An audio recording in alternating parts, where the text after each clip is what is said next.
Welcome to the Explainer. Today we're going to break down the concept of chastity, but through the lens of a very specific theological framework. We'll explore how it's defined as much more than just abstinence. It's presented as a path to achieving a kind of inner unity. All right, so here's our game plan. First, we're going to ask, what exactly is chastity according to this viewpoint?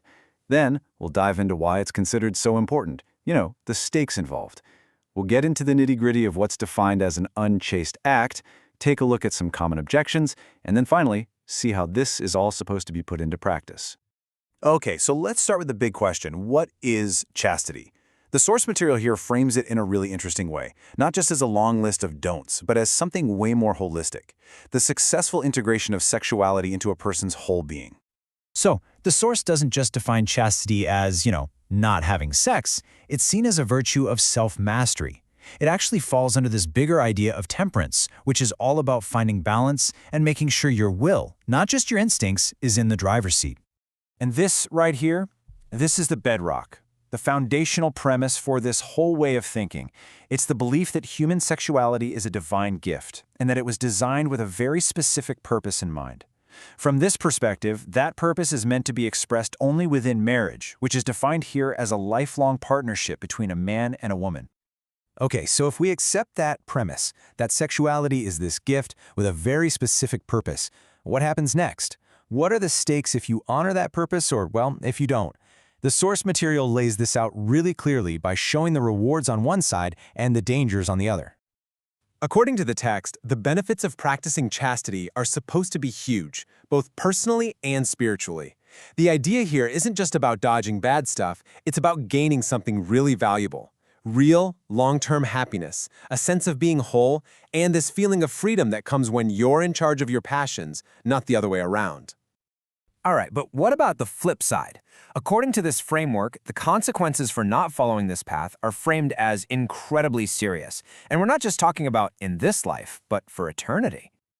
Wow, you can see the seriousness of the dangers listed here, right? It's pretty intense. It goes from things we see in the world, like broken relationships and societal harm, all the way to eternal spiritual consequences. And the source is really blunt about this. These actions are seen as mortal sins. And what that means, in this theology, is a sin so serious it's believed to completely sever a person's relationship with God, potentially leading to damnation. And this isn't just a new idea. It's reinforced by some pretty powerful stories from within the tradition.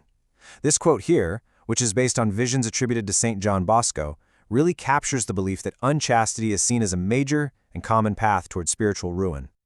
So this leads to a really important question, right? What exactly counts as a violation of chastity? Well, it turns out it's not just about what you do physically. Okay, so the source basically splits this into two categories, external and internal. External sins are the physical things, the actions themselves, like fornication or adultery. But internal sins, that's all about what's going on inside your head and your heart. It's about desire, and specifically what they call lust.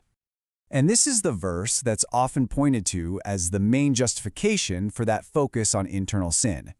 Think about that for a second.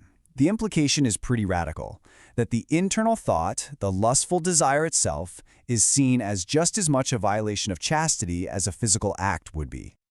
Okay, so at this point, you're probably thinking of a few counter-arguments to all of this. And you're not alone. The source material actually anticipates that, and it takes on some of the most common objections head-on. So let's walk through the logic here. To the argument, hey, this is just too hard. The response is, well, you're not supposed to do it alone. It's about relying on divine help. For the argument that some desires are just natural, the theology draws a really sharp line. It says the inclination itself isn't the sin, but acting on it is. And finally, that whole idea of choosing a lesser of two evils, it's completely rejected. The principle here is you can never, ever do something you believe is wrong, even if you think it'll lead to a good outcome. All right, so we've covered the what and the why. Now for the how. How does the source say someone actually lives this out? Well, it's described as a lifelong journey, a call to self-mastery. So this path to self-mastery is laid out like a full toolkit. It's not just about gritting your teeth and using willpower. The source really emphasizes this blend of spiritual practices like prayer, combined with really practical stuff like setting boundaries. And this is key. It highlights how important it is to have friends and a community for support. And this is a really crucial point. The teaching says this is a universal call. It applies to everybody, but it looks different depending on your situation in life. For all unmarried people, that means complete continence. The source also specifically addresses people with homosexual tendencies, stating they should be treated with respect and compassion, while also being called to the exact same standard of chastity and continence as any other unmarried person. And that's where we'll wrap up this explainer. It really leaves us with the central question that this whole framework poses, doesn't it? It's all about that relationship between our human will and our natural instincts. Is the kind of self-mastery we've been talking about an achievable virtue, or is it a practical impossibility? That's really the core tension to think about.